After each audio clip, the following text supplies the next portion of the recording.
So here we have the BMW 7 Series on a 19 plate. I'm going to start off by showing you around the outside of the car, and then we'll hop in and run through some controls on the inside. But from the outside, you can see it's a 5-door car with alloy wheels and tinted windows.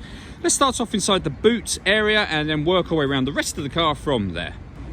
So the tailgate on this car will open electronically. You can do that by pressing the button on the key or the button on the tailgate itself. As we approach the back of the car, you'll see we have twin exhausts. We also have reversing sensors. This car's got a 360 parking camera on top of that as well, and plenty of boot space, as you can see. Okay, so we're just going to work our way back round to the front of the car, and then we'll hop in and run through some controls on the inside. But now that we've done a full circle of it, you can see it's in excellent condition the whole way round. Just briefly before we climb in, I think it's well worth seeing the interior from this exterior point of view. You get beautiful leather seats, as you can see. There's plenty to run through on the dashboard, so let's hop in and we'll do that now. Okay, now that we're inside the car, we're going to start with the dials. On the extreme left-hand side, we have the fuel gauge, followed by the speedometer, then the rev counter. In the middle at the bottom, you can see the total miles for this car, which are 6,139. You can change the information that's displayed in that section by pressing a button on the end of the indicator stalk for various different bits of trip computer information. If we back out to the steering wheel, on the left-hand side we have cruise control and speed limiter, and on the right-hand side we have stereo controls. We also have your voice activation button just there, so that can control your satellite navigation and your phone, for example. And we have the plus and minus paddles. That is so that you can change gear manually with this automatic gearbox. Over in the centre, we have this extra wide touchscreen, as you can see, so you can move everything around. You can enter the satellite navigation screen, for example. There's a full video that shows how this works on our website and also on our YouTube channel as well. You can go back to the home screen from here. You can even, if you wish to, you can rearrange the order in which these things appear up on here. So if you want to kind of, prioritise having sat nav over to the left, you can do. You don't have to control it by touchscreen. You can see that it's all moving now. I'm using the iDrive system, which is essentially this dial. You have a collection of buttons here as well, but the dial can do everything. So you'll be able to see, for example, when it comes to music in this car, you have DAB radio, which you can see on the screen at the moment. You also have FM and AM as well.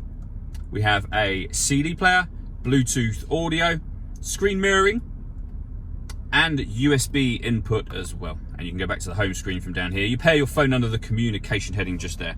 I mentioned when we were at the rear of the car that we had a 360 parking camera. You can see that now. So on the right hand side, we have a rear view camera.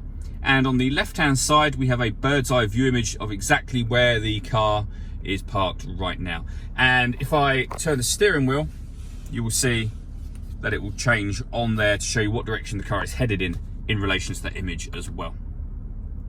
Working our way down, we have your dual zone climate control. So you can adjust the passenger and driver temperatures, the fan speed up, and this is all sort of touchscreen at the bottom here. It's very nice, but the slightest touch, you can turn the fan speed up and down.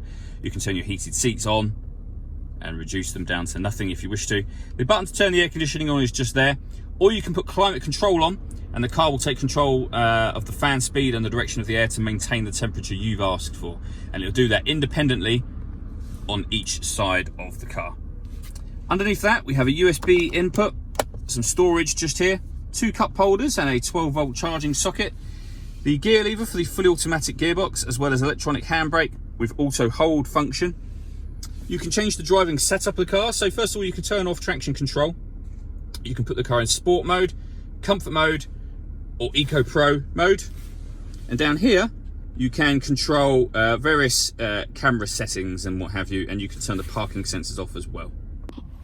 Okay, so lastly, I just want to talk about the sunroof here. We have a sunblind that you can open up electronically, and then the sunroof section itself will tilt open should you wish to have that open as well. Before we move on to the back seats, you've got some seat controls just here. So you've got electrically adjustable seats, of course, and you can save your presets here. This car also has a massage function. If you press that button and then go up onto the screen, you can customize exactly what it does. So back massage, whole body activation, and right now I can really feel it coming through the seat. And then lastly, in the rear of the car, there's a couple of bits I wanted to show you. First of all, these rear headrests. They're kind of inflated cushions, really, I suppose, but incredibly comfortable. And you also have your own electric seat adjustment for both this seat and the one over the other side there. All that leaves me to say is thank you for taking the time to watch this video. If you'd like to come and see the car in person and have a test drive, please feel free to call any of our MJA sites. We'd love to hear from you soon.